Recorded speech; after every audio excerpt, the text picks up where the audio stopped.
Good morning. Morning. Good morning. Speaking with Andrea Sulsona, old friend, this is Antonio Ruiz on the last podcast of Palacio magazine. Um, there may be other podcasts, but we'll talk about that later. Um, the reason I'm interviewing Andrea is because I blame her for getting, for getting me into this.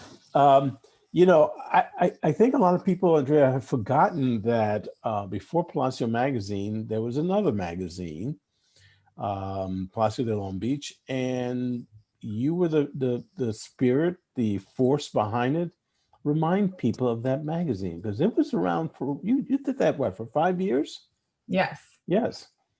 Yeah. So I was in a point where I was trying to figure out how to combine my talents and my passion, my impact. And I decided that I wanted to, um, an opportunity came up to be part of this franchise magazine system where you could kind of make your magazine tailored specifically to your town that you lived in, and it would be bilingual, and it initially would have a real estate focus because I was working in real estate briefly.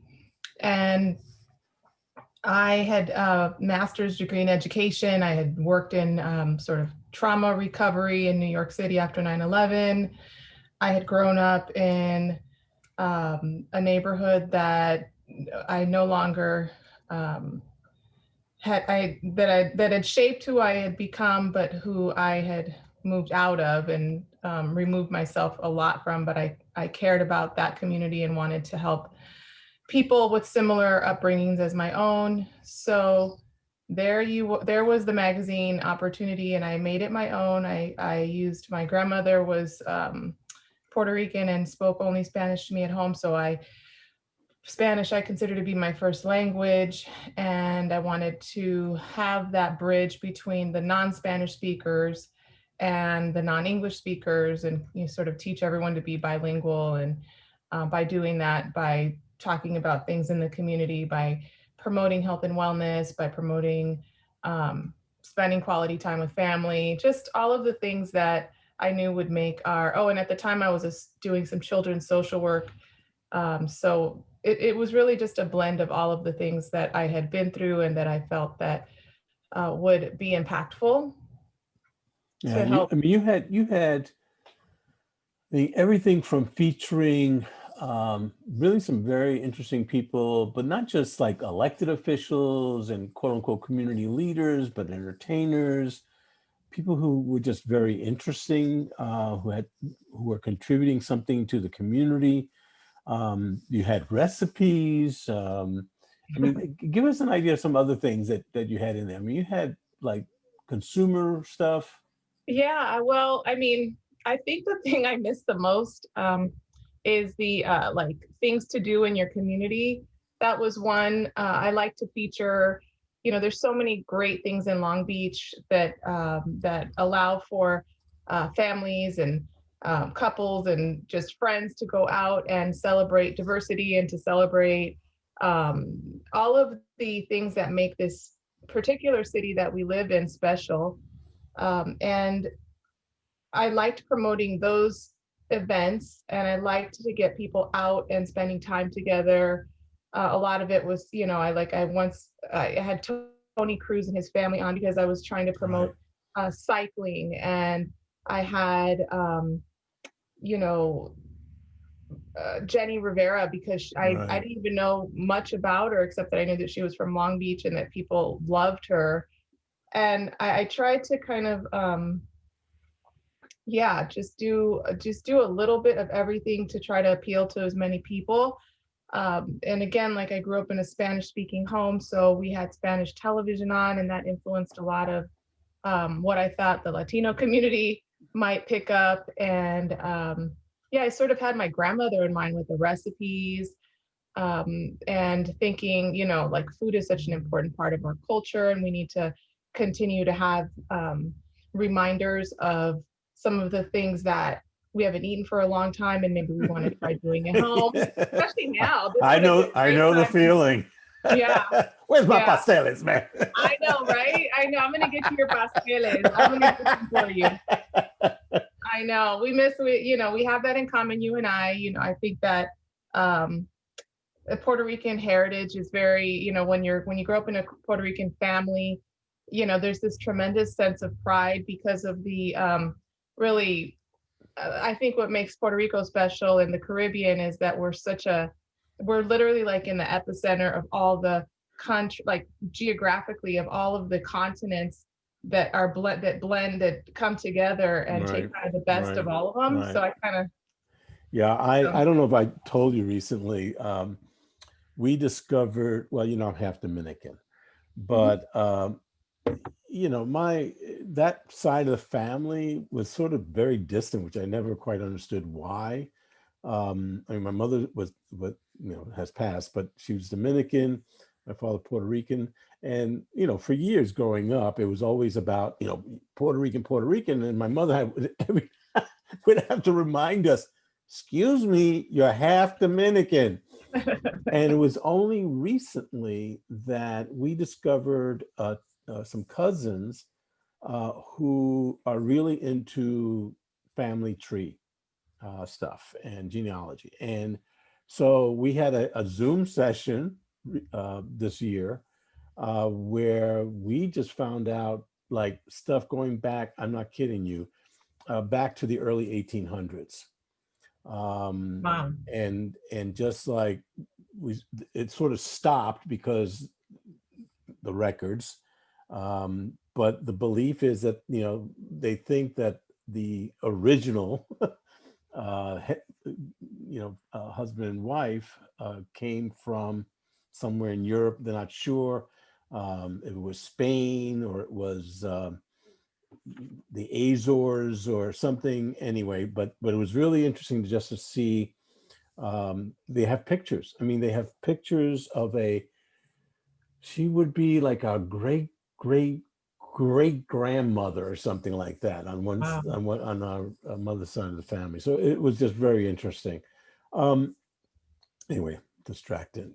No, I love The that's the whole point is the history. It's like it's seeing sort of our like looking back at our common roots and right, looking back um at the things that our ancestors went through that made them resilient, that we can tap into some of that. right, So exactly. I mean, when you stop and think about the poverty, but the when they came to this country, that what they did. I mean, there's like I found out on on my mother's side of the family, like all these lawyers and doctors, and I'm going, mm, what?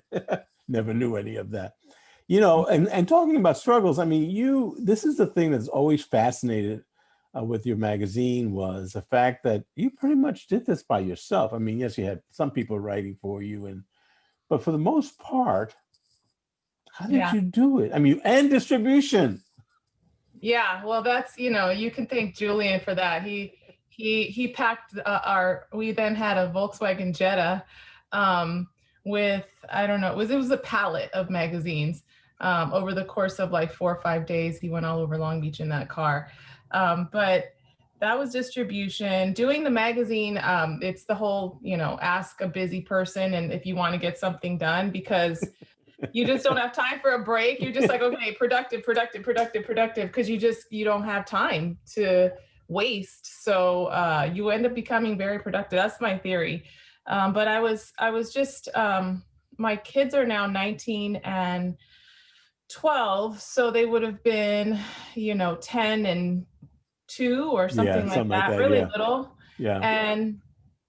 And they obviously kept me very busy, and it was just I learned how to blend things because I would go to events with this double intention of learning about what's the event about, and how can I tell the other people in the community about it who haven't been to this kind of a thing. Like I used to go to the symphony all the time. I loved the symphony to be my advertiser because one of the perks was to be able to take my family to listen to classical music like regularly, and we at that point we lived um, a quarter of a block literally next That's door right. to the That's right. symphony. Yeah. So it was just wonderful. Things like that made it doable because you could put the things that you have to, I mean, like quality time with family is so important. So if you could spend time with your family, go to the symphony, talk about advertising, it was pretty cool blend of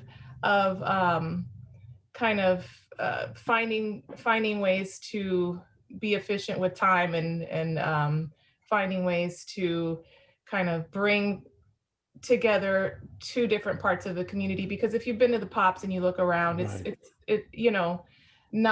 not age and not ethnic and not, it's just as not diverse as the whole city of Long Beach, and vice versa. If you go to like a Latin American festival, you're going to sort of not have too many of the people that are at the Pops. So Right. for me, it was like those two musical events in Long Beach can kind of symbolize my goal, which was to kind of bring them Right. Bring them together. across to each other. Yeah. So let's take our first break. And when we come back, let's talk about, the decision that you had to make to hand it off to me. And then we'll talk about my last 5 years. But I also wanted to get like, what were the lessons learned for both of us that could be helpful for the future? Because I mean, we're both not going away.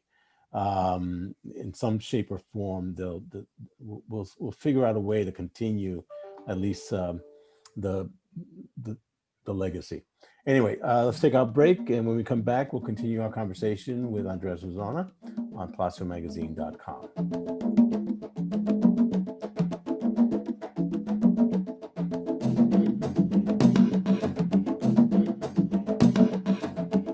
Okay, welcome back to PalacioMagazine.com. Speaking with Andrea Sulsona.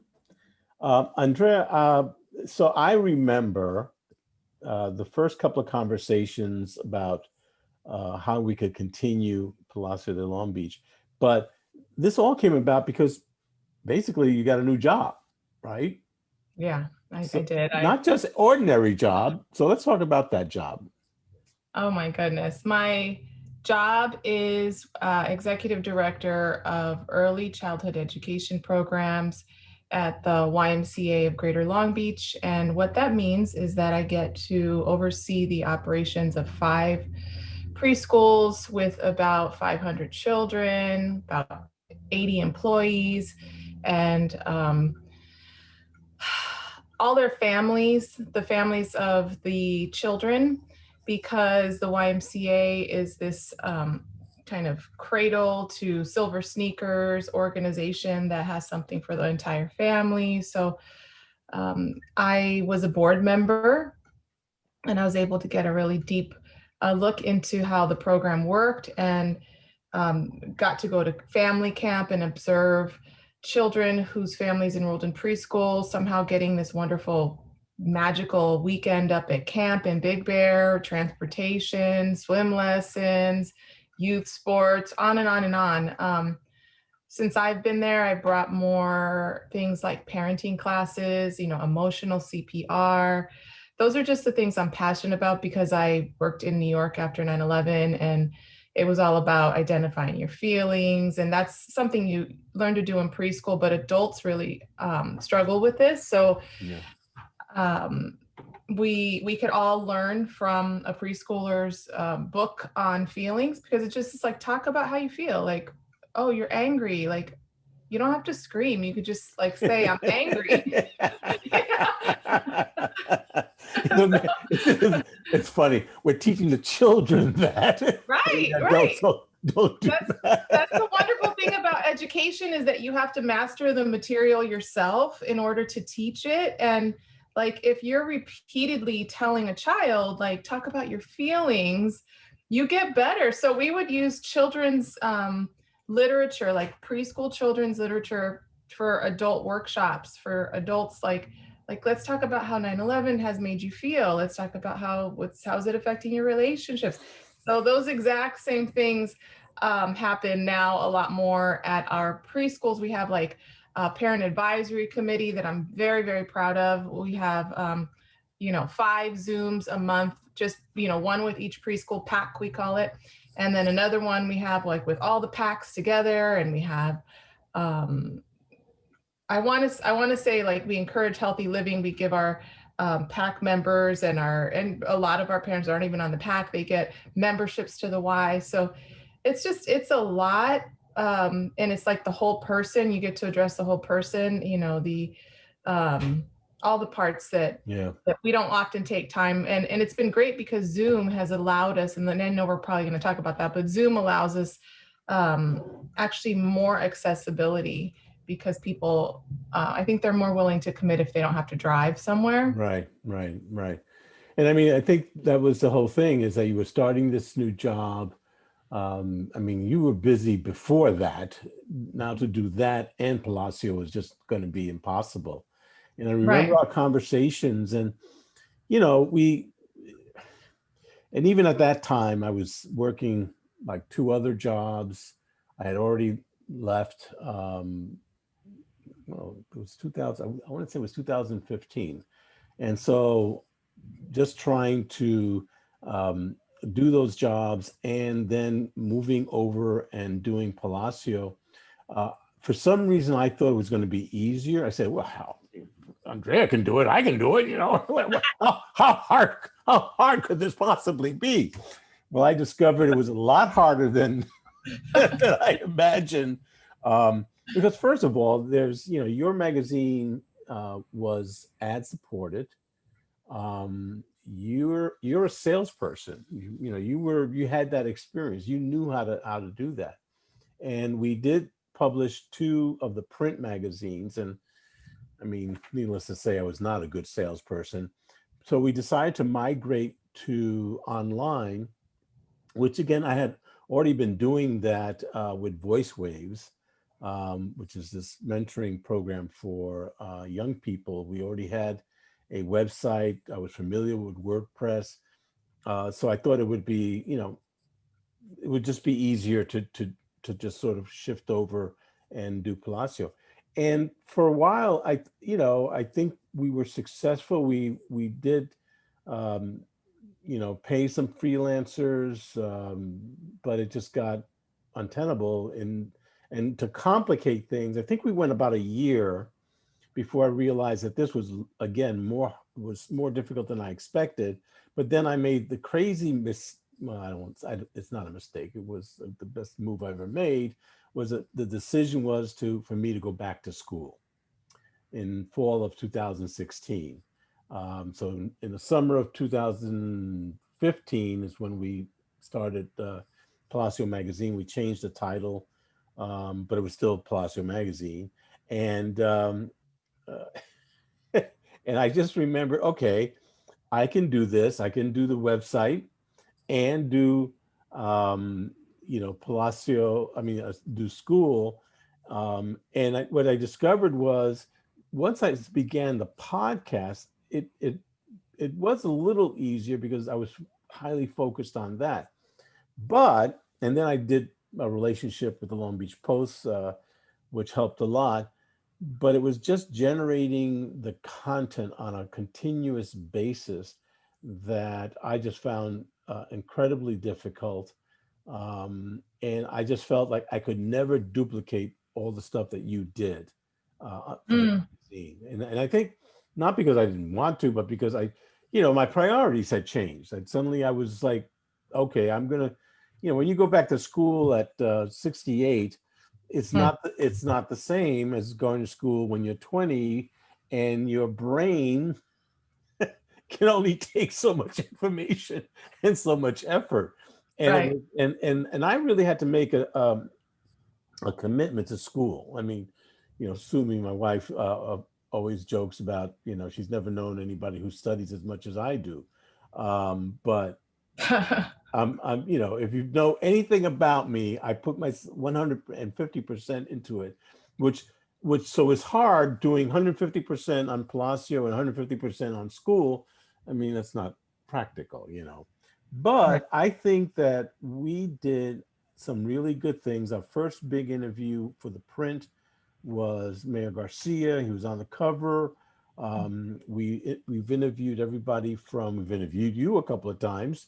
Um, but we've interviewed arts leaders, people elected, not only just elected officials, but people who do interesting things. Mhm. And a diversity of people was the other thing. It wasn't just Latinos, it was also other people of color. The then we did some things where we did the series about immigrants and how they succeeded in the transition into America. So I feel good that we did a lot of good stuff, and then we did some additional video things that I feel very proud of. But I think that the thing that I learned the most about media in this town and the challenge is there's such a need for the features that you did and the features that I did, but you can't do it totally for free forever. I mean, that's the challenge. It takes a certain kind of person to sell ads. And Mhm. even, I mean, I have to say that I think I've talked to you about this, and I know I've talked to other people about this. If we were to try to duplicate, remember yours was a print. If Mhm. we were to try to duplicate what you did today in this media environment, it would be very difficult, just in terms of selling ads. um, because people have now, particularly younger people, have migrated, entirely to. I mean, this is the problem that every print publication has these days, is how do we sell ads? And this even online has problems selling ads. So, Mhm. but that said, I still think that the content that both you did and that I did are still very important and very vital. Um, I I don't, agree. I don't know. Once we figure it out, I'd like to see some way of making that continue. Um, you know, the website will shut down, but the the website name will still exist, the domain will still exist, and we'll just have to figure out at some point, how do we revive it and what shape it revives. I think that the two things that because I've talked to a lot of people about this, and the two things that keep coming back is the importance of video. Um, not just audio podcasts, but video podcasts. Um, I know that the Long Beach Post has been trying to do more of that, but it's time intensive. I mean, there's no way around that, because you've got a local low power radio station here that I don't know how much of a reach they make, and you have public access, but pretty much there's nobody doing what we did. Mhm. And I really think that is, we got to figure out a way to make that happen. Yeah, I agree. I And hope that, and yeah, I and hope it, people and, see the and, value. and it may not be me. I mean, like I said, I'm graduating in June. Yay. My hope is to go to Cal State, where I'll major in creative writing, and maybe not take 5 years to get my bachelor. Uh, Mhm. but I don't know if it should be me. I mean, it should be somebody younger. I think it should be somebody who's really immersed in that digital media environment. Mhm. So anyway, I let's agree. let's take our last break, and we come back. Let's talk about some of the lessons that we've learned. Both in terms of what you did, and more importantly, I think you should talk about, like, for these past 5 years in your capacity. It's not just as executive director of a program, but you still have your hands in a lot of stuff beyond the why, just in terms of knowing what's going on in the community. So let's, particularly in these COVID times. So let's take our last break, and when we return, we'll continue our conversation with Andrea Sulsona on Palacio Podcast on PalacioMagazine.com.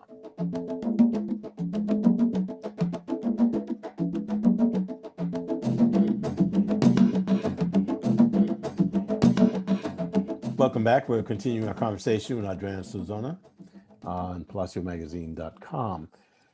So, if I had to, let me put this question this way.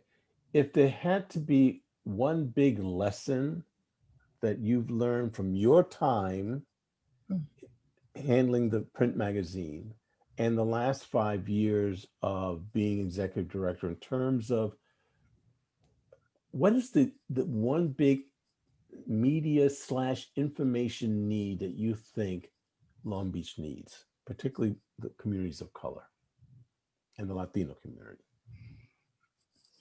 I think that if I've learned something in the last 5 years about what the media needs is that we continue to be, um, Long Beach is a quilt of different types of people, but the quilt patterns are very, very visible. Like there's like true division. Like when let's say you just drive across the city or you ride a bike. A lot of people ride bikes around Yeah. by the water, by the rivers, and you're going to drive through like several different Long Beaches, Mm, um, and it would be nice to have, and we do have the weather for it. We do have the beaches, but if we in park space, if we had more opportunities for the different, so I think the need is the cross like education or the cross fertilization. cross pollination. I don't Yeah, pollination. Cross pollination, even better. know. Right. But just I know that not everybody has my privilege, my lens that I get to have, by being able to cross over into certain spaces where it's Mm, all the sort of movers and shakers, or all the established people, the people that have been here for generations and that have a real stake in the community in terms of uh, maybe even like 100 years or longer. And then you've got the newcomers. And so I think that exists in any community in this country, but in Long Beach there should be some way to bring people together. And I think that's what attracted me to Long Beach was the downtown area, feeling like everyone goes to downtown. But you can stay out of downtown and still get a lot yeah, done. Never. yeah. So there is enough. I think there should be more opportunities for access to everything. So I have to say, one of the things you bring up a great point. I've been around pretty much every part of this city, and I live over on the east side. But there are some real lines. In fact, I'll even call them borders, where people are like, stay on this side of town. I mean, I've heard plenty of people say, I'm never going downtown. I'm never going to the west side. People on the west side, they just, the idea of going over on the other side of 710. I don't know why, you know, maybe I'll go as far as Atlantic. Okay. That's about as far as I'm going to go. Right. wow. Same thing up in North Long Beach. I mean, there's this kind of like, now part of it is, yes, obviously people go to jobs where they go, but their centers are pretty much where they live, with the Mhm. occasional foot. Now, of course, what's complicated all this is COVID, but let's say pre-COVID and hopefully post-COVID, there is an opportunity to, to like break out of those borders. And I think where media can play a role is, and this is why I'm so interested in the video part of it. When we started to do the series about immigrants, we interviewed someone who was had a garage in Bixby Knolls. We interviewed a family run bakery, Filipino bakery over on the west side. We were interviewing people who, lived really pretty much all over the city. And if you look at the podcast, we've interviewed people who live in North Long Beach, in West Side, East Side, downtown. Central Long Beach. That was one of the things I tried to do with the election coverage. I tried to make sure that I covered all the candidates from all the council districts. Um, and A lot. That was a big project. and yeah, but I will tell you what, and then I did some things with Cal State Long Beach. But what I learned was, um, wow, there's a lot of people who don't know about a lot of other people living in this town. Right. Exactly. It's very insular and Because there's no way of if you read the press telegram, you get one perspective. That doesn't cover the entire city. Long Beach Report, same thing. Even the Long Beach Post, which really has tried to do more in terms of diverse coverage, but it's not the same because yes, they do have some video. People are very visual, so if you were able to like have TV programs that showed every aspect of Long Beach, Mhm. it would be great. And it's frustrating because we're such a big city. Right. We're You not would like think that it 10,000 definitely, people. And I yeah. don't have the solution to that. I don't know what the lesson, I mean, the lesson is we need to figure out a way to make that happen, which is Right. always was one of the goals originally, the goals of PadNet, the public access channel. Mhm. But now there's you've got so many other platforms that you can use. And what I've always hoped is that one day somebody's and maybe the Long Beach Post is the vehicle for it, that somebody would come in and says, listen, there's got to be a way for us to connect North Long Beach to East Long Beach to West Long Beach to downtown, so that when you turn on your phone, there's a way of that you can see what's going on in those parts of town, that you can Right. see the business that's going on in that side of town, the cultural stuff that's going on in that side of town. Mhm. I wish I had an answer. Well, I mean, and so many, okay, I feel like some people are doing that, like um, Parks and Rec has, for example, um, sort of a cultural calendar, like a calendar Yeah, of right, right, events right. and camps, and I feel like they try to, and then there's other publications that if we just shared our information, even like if we collaborated, is what I'm. 908 magazine. Have you Yeah. ever seen that magazine? I remember when that magazine first started, 90815. When they first started, it was like a rag. I mean, when I say a rag, I mean just like a throwaway newspaper. And now they're slick. Well, I mean, in COVID times, pre-COVID, hopefully they will come back in post-COVID. But they did a lot of feature stuff. They became a slick magazine, mostly covering this side of town.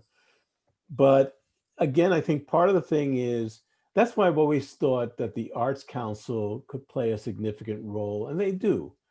But there needs to be almost a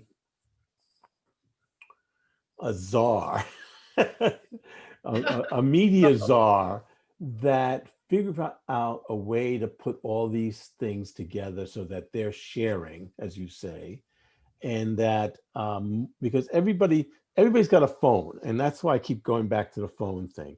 There's a Long Beach app. There should be more stuff available video wise on that app so that we can share more things, so that people can upload their own videos.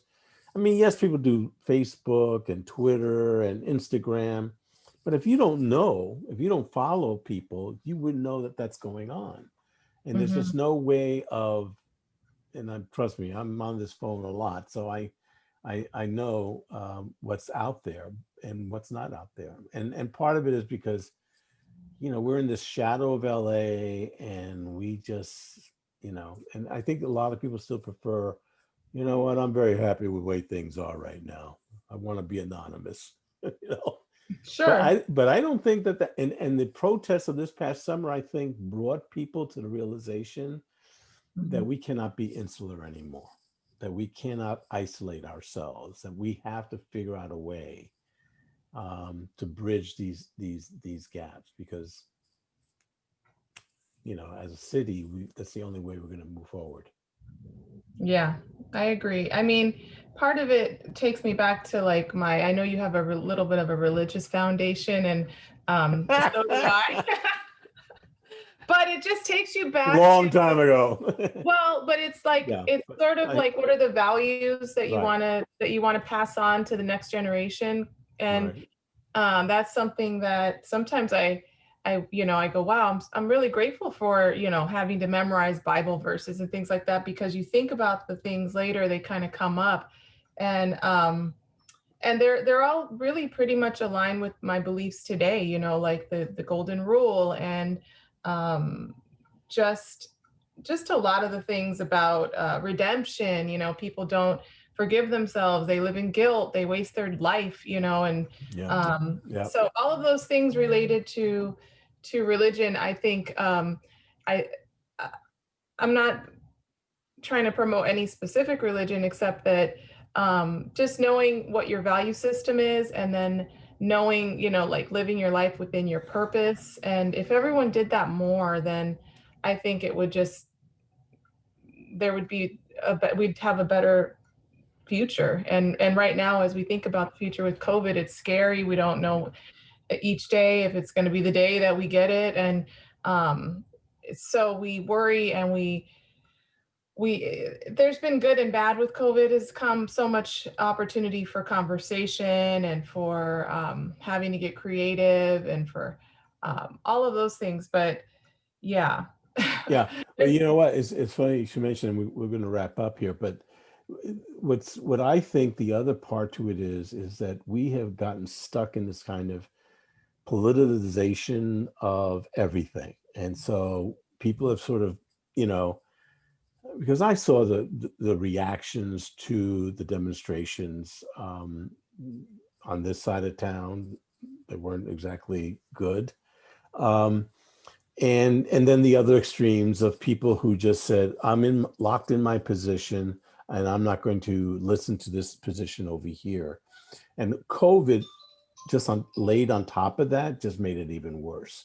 So that's why I keep coming back to it. There's got to be a way that we share values through the mediums that exist. So that's why I'm a big believer in, and I don't mean Facebook like, I mean, to me, posting, um, some rhetoric that then somebody else jumps in and everybody gets into an argument. That's not what I'm talking about. I mean, there's Mhm. got to be a way, there probably in post-COVID, I hope that we figure out a way to do more festivals, Mhm. you know, cross-cultural festivals. Yeah. And I don't mean just the Long Beach Municipal Band. I'm talking about where we come together, and that people, there's a festival over on the east side of town, and take the same festival and take it over to the west side of town. And the Uptown Jazz Festival is a great example of, like, when you go there, a lot more diverse than people give it credit for, I think. And that's what I loved about First Fridays, in Bixby Knolls. And so there's stuff that has been happening for a long time. It's Mhm. just that we need to, in post-COVID, figure out a way to bring it back, and bring it back better, and then how to use media to bridge those gaps. So anyway, final words from you. Well, I just want to encourage everyone to keep your eyes on the prize. We're going to get through this. And with regards to Palacio, it's something that I will always hold near and dear and support in any way that I can. So if we, could keep the conversation going, I think that um, our conversation has demonstrated how critical the need is for this kind of a platform, this kind of a bridge. We just built a new bridge in Long Beach, but I've always looked at the magazine as a bridge Yeah. between communities. And I hope that, you know, if there's a young person out there listening that has a dream of sort of hustling hard, because you have to hustle and you have to Yeah. be genuinely. I don't think sales is hard, because it's just if you can be as honest about what you're passionate about, that's what gets people to support you. And if you're passionate about for me, it was bilingualism, because I wanted to keep the Yeah. language alive, but it was also because when you're bilingual, you are literally a bridge, you're literally a translator. You help other people understand one another. And so if you're passionate about any of those things or all of those things together, if you believe that in the power of media and of interviews, you know, I want to thank Antonio really from the bottom of my heart for um, pivoting, the ultimate pivot, because since we have to use that word, right? You took it and used your tremendous experience that you had in the biz, and decided that, you know, you were aligned with we had the mission in common, which was to, you know, to highlight people, to inspire people, to sort of leave a legacy of the values that we would like for people to think about and reflect on and grow. And so I just appreciate you, Antonio. I appreciate all that you've done to keep this vision going. And I know that it's maybe we're going to call it going on a sabbatical, That's but right. That's right. we're We're, going to figure out we're another doing a iteration. talent search for the next leadership. There we go. So That's what we're going to do. Thank you yeah, again for the opportunity, and trust me, we'll be back in some shape or form somehow. that's right. That's Great. right. We'll be Thank you back. very much, Andrea Sulsona. And Thank you. signing off from PalacioMagazine.com.